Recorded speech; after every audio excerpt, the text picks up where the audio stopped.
It is easier to imagine the end of the world than it is the end of capitalism, is the opening lines of Mark Fisher's book Capitalist Realism, and the opening lines of this video. While Fisher makes a very compelling point about how little of an alternative we have to this system, the main point I got from the book is that the UK fucking sucks. On a serious note though, the capitalist reality in a place like the United Kingdom is different from a place like the United States, where the state itself necessarily exists as the construct of capitalist thought from the foundation of the country until now, based in liberalism. It is especially hard to imagine an alternative in America because of how much capitalism hijacks identity within the country. What we can call whiteness is an entirely political and social identity constructed through the development of the American state itself. Traditions like the 4th of July, Thanksgiving, the Pledge of Allegiance, and national myths around the Founding Fathers function as state-arbitered cultural practices that create this common identity, which necessarily, from the foundation of the US, needed to be white. They produce loyalty to the nation-state in much the same way religious rituals produce loyalty to a church. These rituals transformed Europeans with radically different languages, histories, and traditions into Americans, but that identity was, from the country's founding, legally and politically centered on whiteness. This national mythology also depended upon a particular understanding of the land itself.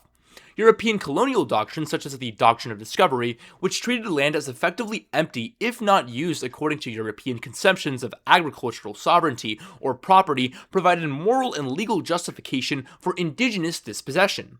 American liberalism, therefore, was necessarily settler colonialist rather than opposed to it. These ideals were historically secured through the taking of indigenous land and the exploitation of enslaved labor. Thus, when Thomas Jefferson speaks of all men being created equal, he's not contradicting himself in the statement. He clearly didn't believe that black people, indigenous people, or anyone not within the arbitrary white racial category were worthy of these rights. Without the existence of the American state, what are American white people?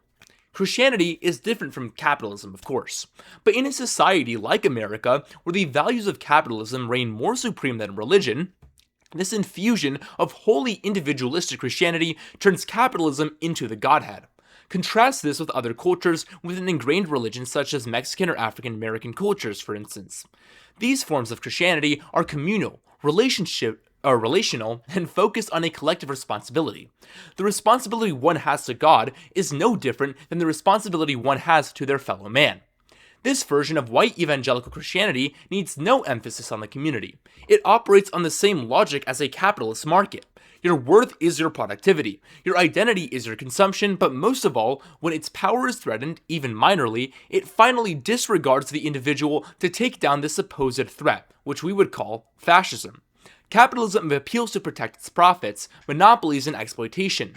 And white evangelical Christianity appeals to collective national identity, state authority, or majoritarian power to be able to defend what it regards as the nation's Christian character.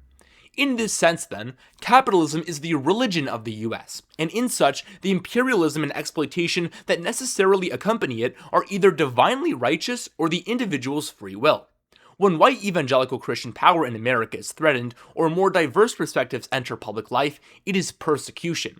These Christians then hold this confusing dialectic, being simultaneously the most powerful and most oppressed group. The same dynamic is applied to whiteness and capitalism itself in the country, controlling almost every major part of American institutions and the state, but powerless to aspects like DEI or the radical left.